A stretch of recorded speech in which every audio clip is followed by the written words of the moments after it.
Alright, the more I get into this Chinese composite stock, the less impressed of it I become. Especially over here at the back end of the stock. There is not a lot of material supporting the receiver. In fact, you can see over here on the right hand side, the passenger side, you'll see how thin that line is. That's actually being very generous. It is not that much contact. There is maybe 32nd of an inch contact on the back end of the receiver on this stock. It's not too bad at the back. It doesn't look too bad in the horseshoe area. It looks pretty darn good. But that's deceiving because, ta-da, that's hollow. So there's nothing in this back area, back right in here.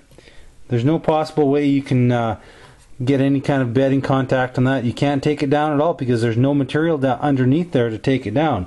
So unfortunately, to bed the back end of the receiver on this type of stock, this little area right here and this area right here are the only pieces of solid contact material that you're going to be able to remove to get a good bedding compound in.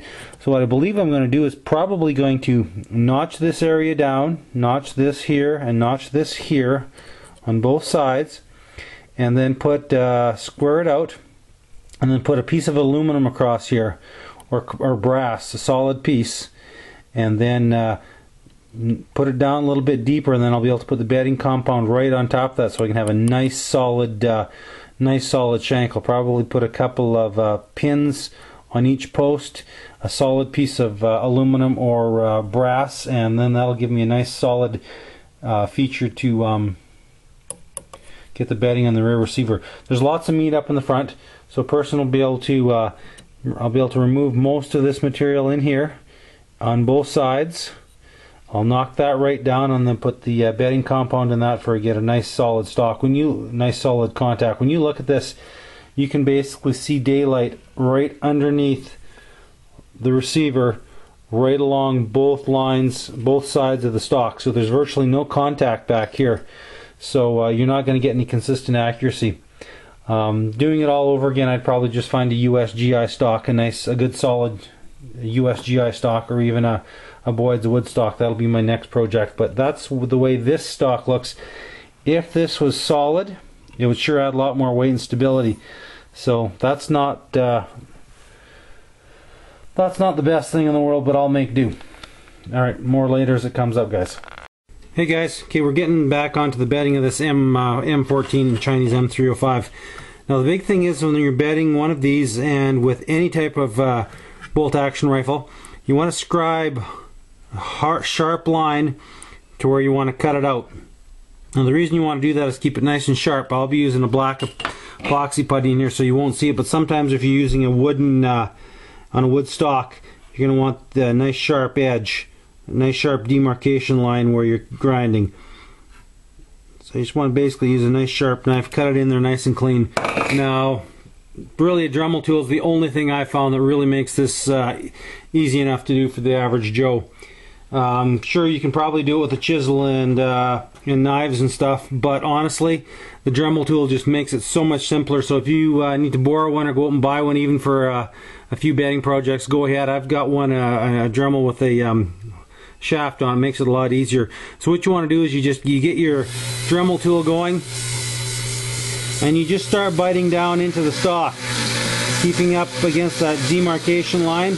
You want to take it down as much as a quarter of an inch, depending on the application. Go slow, take your time, do a good job, because this is where the resin, the epoxy resin, is going to go to form the basis of the bedding job. So you don't want it nice and smooth, you want it fairly rough so that it'll actually adhere to the epoxy putty. So what we're going to do is we're going to go ahead and all the way up to this line, right up to there, we're going to grind it out and get it ready for the epoxy, which we'll do later on. We have this side to do, the left side, the right side, as well as back behind. Now I've also, I don't know if you can see back there, back in the edge here, back behind on these Chinese M14s, back in here, let me turn this off, This is all hollow. So what I've done is I went ahead and filled this all with LePage's epoxy putty. It's a 2-part epoxy putty. You can pick it up at Lowe's Hardware. It dries quick. It's about 45 minutes. It's rock hard. So it's filled this in and given this a nice solid base. So I'll be able to go ahead and grind and cut right down into here to get a good base for the epoxy putty.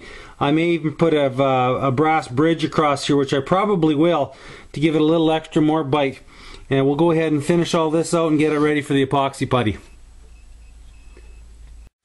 Alright guys, we're just about ready to get some bedding compound in here. So as you can see, the white area there is the epoxy putty that I used to build up that hollow portion, and we've got that all cut out with holes ready to go. Along the back of the receiver is ready to roll, and the sides are ready to go as well. Let's see, get some focus happening here. There we go. Alright, you can see where it's pretty rough. There's holes all along the inside, so we can get the bedding compound right deep inside there, right along both sides. Now, because of the style shape of this Chinese synthetic stock, there's just absolutely no material underneath here, so I'm not going to bed the front of the action like I would if it was a USGI stock, or if it was a little higher quality a wooden stock. So we've got the green putty up front, as you can see, just to keep any epoxy from running into the action. We've got epoxy dam in the back here just to keep any running down inside the stock. It makes cleanup a lot easier. Just take 5 minutes to get some of your kids' plasticine in there, or whatever. That works really good. Now we've also done the same thing to the receiver here, as you can see.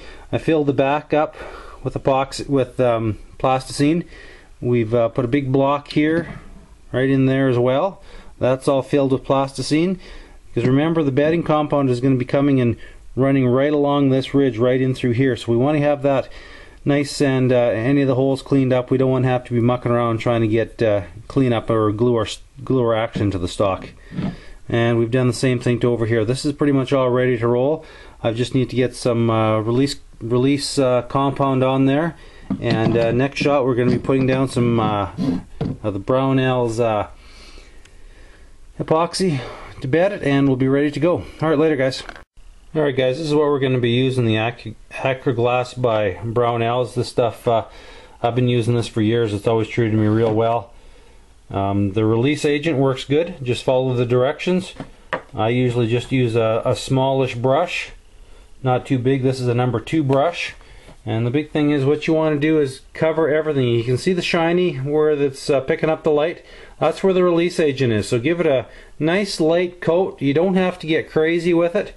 It dries kind of flat, so you have to be aware that just because it's not shiny where you had originally painted it dries fairly flat, just with a little satin sheen to it. So just give it once, and once this all dries up, we'll give it a shot of the old WD-40. Light coat over everything. It doesn't seem to bother it. It releases really well with that. I've done about 6 or 7 of these like that. So as soon as this dries, we'll get some Acroglass mixed up, and we are good to go. One thing I did forget to mention here earlier, this is very important with this, is to get a, I just use a coat hanger. If you've got a barrel collar, that's great. Put a coat hanger up in the front here, just to centralize your barrel in the channel, just so it's not flopping back and forth, because it can move on you a bit. So just get that little barrel collar, or like I said, I'm just using a plain old coat hanger. Works good.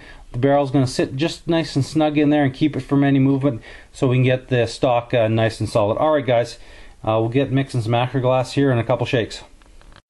Okay guys, we're going ready to do a bedding job. Brownell's Acroglass comes in 2 parts. The resin, which is white, and the hardener, which is a tan colored. Mix equal amounts onto whatever you want, piece of old plywood, cardboard, whatever. Big thing is to try and keep them equal amounts of both. I'm just going to use an old screwdriver here. This is how we used to do it at the gun shop that I used to work in a million years ago. Well, not quite, but it sure feels like that sometimes.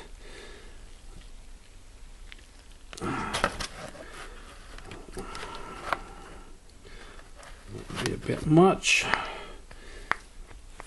I always start with the resin first and then take it out from the hardener.